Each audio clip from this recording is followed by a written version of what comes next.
The ambush of Teutoburg Forest is one of the saddest and most dramatic episodes in all of Roman military history, an ambush that has captivated historians and the general public for centuries.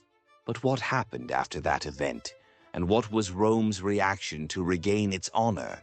When the deadly blow reached the trapped legions and the news quickly spread, the remaining legionary forces guarding the border of the Rhine were traumatized to see the remaining soldiers appearing defeated through the forest. As the full extent of the defeat began to take shape, riders were quickly sent back to Rome.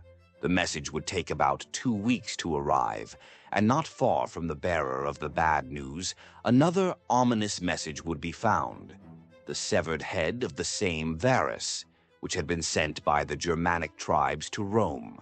As one can imagine, this caused panic in the capital, and fear gripped the streets.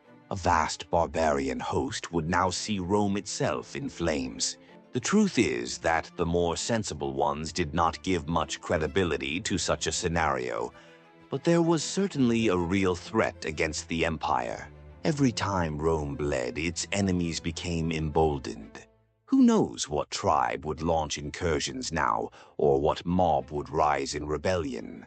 It should be remembered that only a few years ago, the Great Illyrian Revolt saw nearly 1 million men rise at the gates of Rome, a rebellion that could only be crushed with an unprecedented military deployment.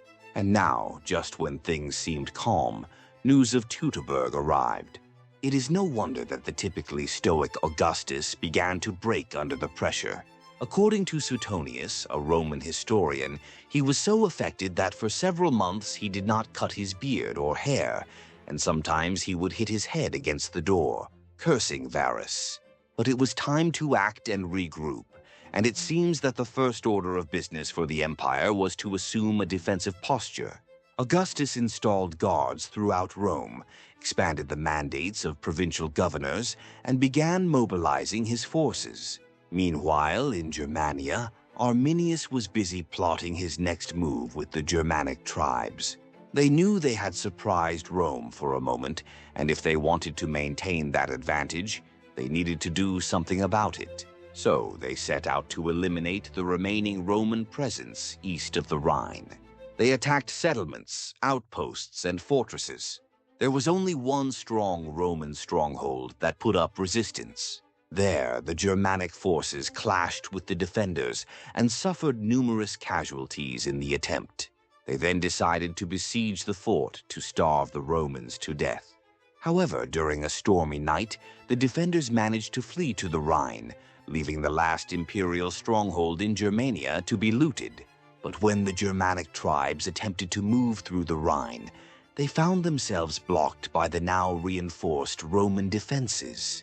In reality, no significant invasion was attempted, since it became clear that Rome was recovering. So it was better to retreat and wait for the impending war. Unfortunately for the barbarians, this change of plans undermined their cause. Although in the previous period leading up to Teutoburg, they had found a common purpose, now fractures and confrontations resurfaced. Even Arminius's former companions, now rivals, were an obstacle for him. For example, Segestes, a Cheruscan noble, would form a pro-Roman coalition, while Maroboduus, king of the Marcomanni, refused to support Arminius's cause. Once Rome had overcome the effects of the initial trauma, it decided it was time for revenge. But who would serve as the herald of Roman justice? The emperor knew for sure that his man would be none other than his best general and adoptive son, Tiberius. When Tiberius was sent to Germania by Augustus, he took a very cautious approach, since the most immediate goal was to stabilize the frontier, which had been plunged into chaos following the ambush. The death of 3 legions had left a huge gap in the defenses, a gap that Arminius and his coalition of tribes continued to enlarge. To combat this threat, Tiberius reinforced the Rhine with 8 legions. Once the defenses were secured, he changed the defensive posture to an offensive one. After all, as the saying goes, the best defense is a good offense. This saying was especially true on Rome's borders, where the legion's show of force served as a strong deterrent against any potential attacker. Therefore, Tiberius chose to send the most brutal of messages. He began launching retaliatory raids across the Rhine, and everything in the path of the Roman forces was burned to the ground. There were no crops, towns, or harvests that survived, and according to sources, he was so careful in his approach that not a single Roman died. This was total war in essence. However, it is true that Arminius and the chieftains who annihilated the legions remained unpunished after 2 long years. Despite laying the foundations for future revenge, it would not be Tiberius who carried it out, as he was called back by the emperor in the year 12 AD. The reason for this early departure was that the 73-year-old Augustus was in poor health. The emperor wanted his heir, Tiberius, by his side to prepare for a smooth transition.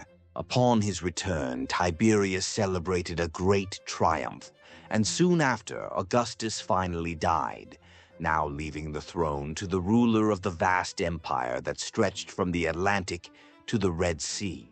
Tiberius now had no time to deal with Germania, so this task would be left to one of his brightest and most capable men, a 29-year-old named Germanicus. His name was an honorary title given to his father, but would prove more fitting for his heir's achievements. Meanwhile, the Germans saw the glow of their victory at the Battle of Teutoburg Forest beginning to fade as the Roman legions had opened a brutal swath through the Rhine, ravaging everything in their path. But that was only the beginning, as Rome's goal was revenge against Arminius and the perpetrators of Teutoburg. In the year 15 AD, Germanicus marched against the Chatti led by Arminius. During that campaign, the Romans advanced through the Teutoburg Forest, where the legions were massacred, and buried the bones of the fallen. The Romans also recovered the eagle of the annihilated 19th Legion.